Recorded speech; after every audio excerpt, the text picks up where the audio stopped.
les amis, bonsoir à tous, bonsoir à toutes, j'espère que vous allez bien.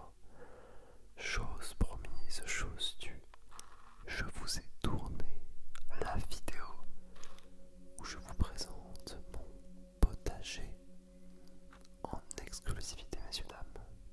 Alors comme vous pouvez le voir, nous ne sommes pas encore dans le lieu dit, mais plutôt, eh bien, juste avant dans l'escalier.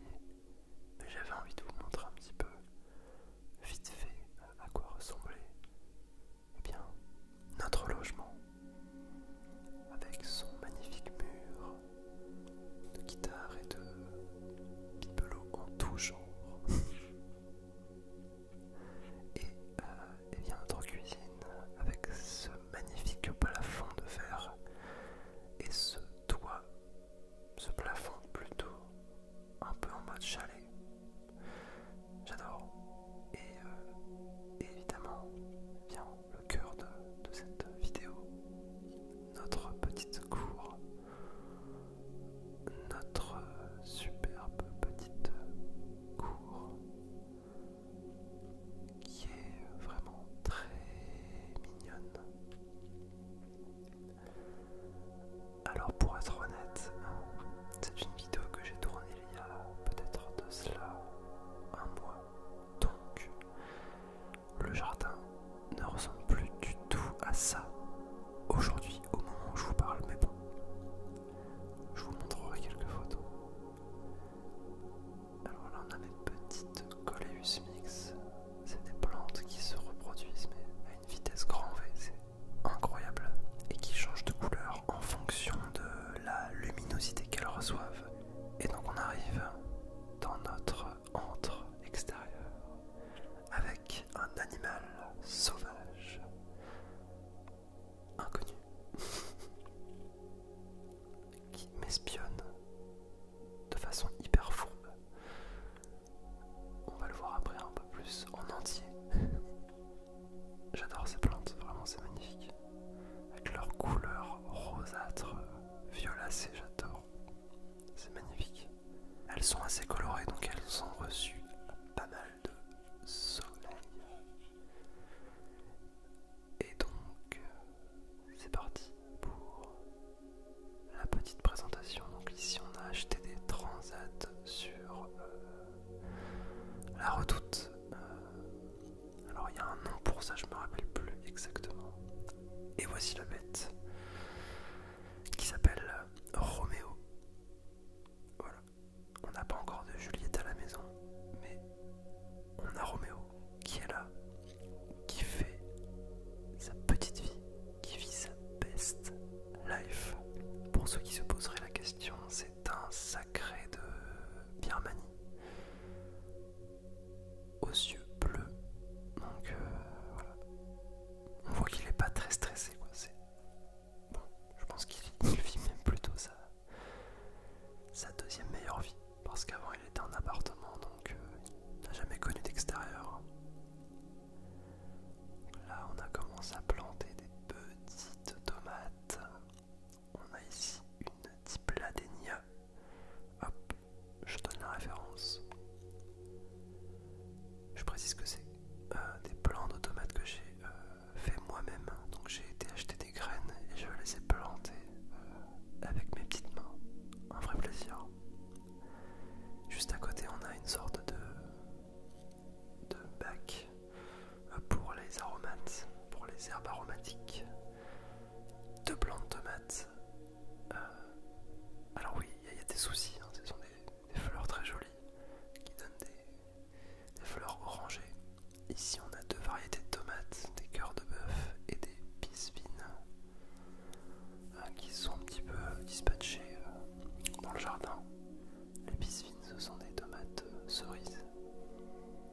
Tomates cerises avec des œillets d'Inde entre les plants. Ce n'est pas anodin parce que les escargots, les limaces adorent ça. Et ça évite que les plants de tomates se fassent manger. Et donc voilà, toutes ces aromates que j'ai plantées sous forme de graines à l'origine. On a du basilic, de la coriandre, la menthe verte,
à semis. Bon, c'est pas encore hyper rangé, mais voilà, on est dans les débuts. Donc ça se passe plutôt bien. Il adore ce coin parce que du coup on a planté que des fleurs, que des herbes qui étaient bonnes pour les chats. Du thym, de la lavande, de l'herbe à chat. Donc je crois qu'il est tout le temps défoncé, mais bon, à vérifier. Bah, il est heureux en tout cas, il a l'air d'être comme un chat en pâte. Hop, entre deux gorgées de café, donc là on a des fraisiers, messieurs dames. Des fraisiers avec des soucis, donc ce sont les fleurs que vous voyez juste derrière en orange. Et voici le moment attendu de la première fraise.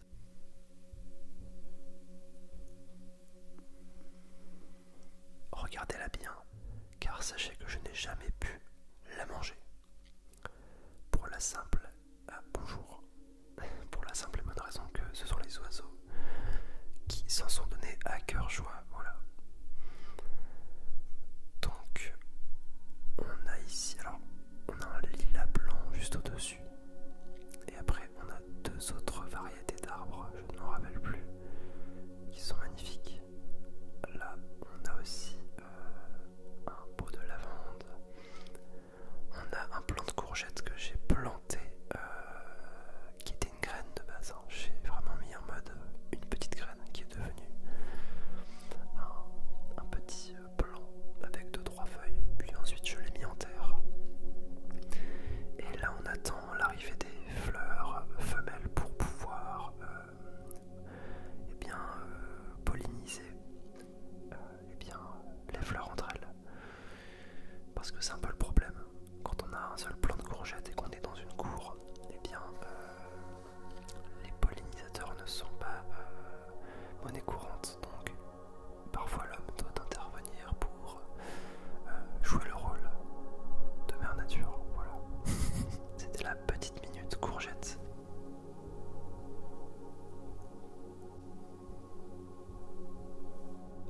Et on voit qu'elle s'est un peu affaissée, mais parce que c'est comme toutes les courges, ce sont des plantes plutôt rampantes et qui ont plutôt tendance à s'affaisser, à chercher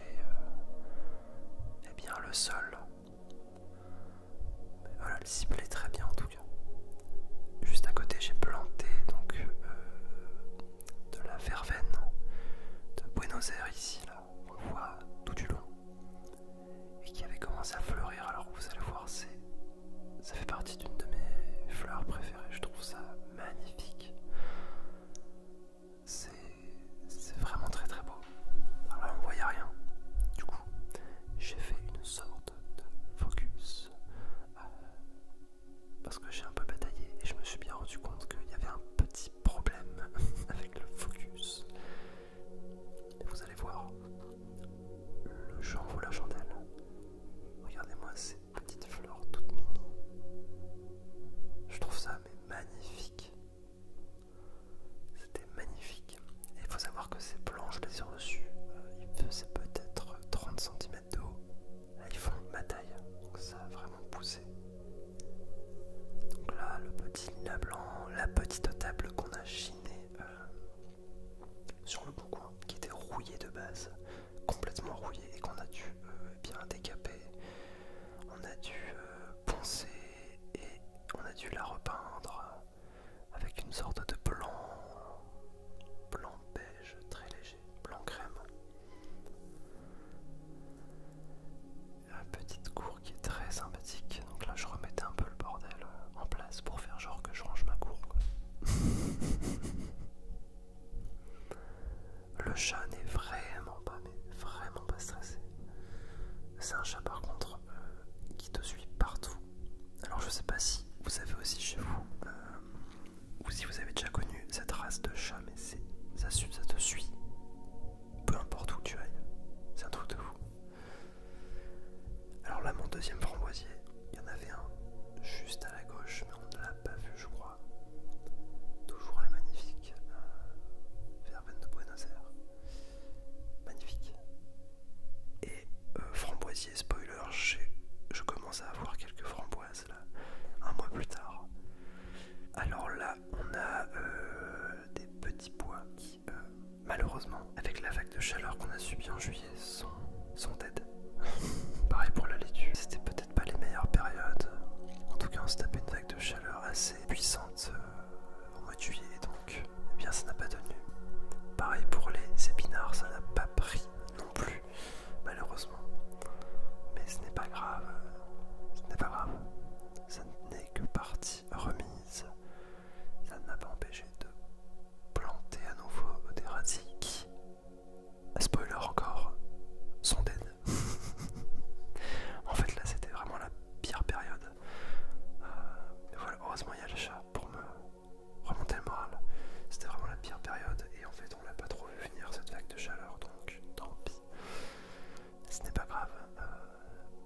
chaussons, je me devais de vous les montrer. Je suis désolé. Voilà. J'ai pris peut-être 10 ans depuis que j'ai emménagé, mais voilà. Que voulez-vous? C'est comme ça.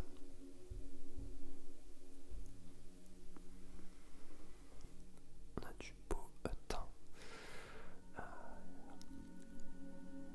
que j'ai planté également. Alors ça, je les ai achetés en pot quand même. J'ai pas non plus tout planté sous forme de graines. J'adore ces fleurs, je ne me rappelle plus de leur nom. Je trouve ça magnifique. En fait, elles se replient la nuit et lorsqu'il y a du soleil, elles s'ouvrent. Et il y en a de toutes les couleurs, c'est vraiment hyper beau. Et c'est à peu près tout. Hein. Alors c'est pas une très grande cour, donc forcément on a vite fait le tour. Mais écoutez, pour la fin de la vidéo, je m'étais posé sur l'une des chaises et j'avais juste filmé le fiston pendant je sais plus trop combien de temps, qui faisait sa petite life. Et ce qui est bien, c'est qu'en fait dans cette cour on a accès à du soleil quand même jusqu'à 18 h environ, donc c'est pas trop mal honnêtement. Mais je suis fier de ce qu'on a fait. On a quand même réussi à faire un truc sympa avec assez peu de surface. C'était plutôt optimisé quoi. Bon, au niveau du vis-à-vis, on est bien également, il n'y a pas grand monde. On est assez tranquille. Et on pourra même à Noël faire une petite décoration de Noël avec le sapin qui tombe. Ah, franchement c'est cool. Hein. En fait ça fait drôle de revoir ces images, sachant à quel point le jardin a évolué en un mois. Enfin, c'est assez ouf. Et ça c'est à peu près la seule position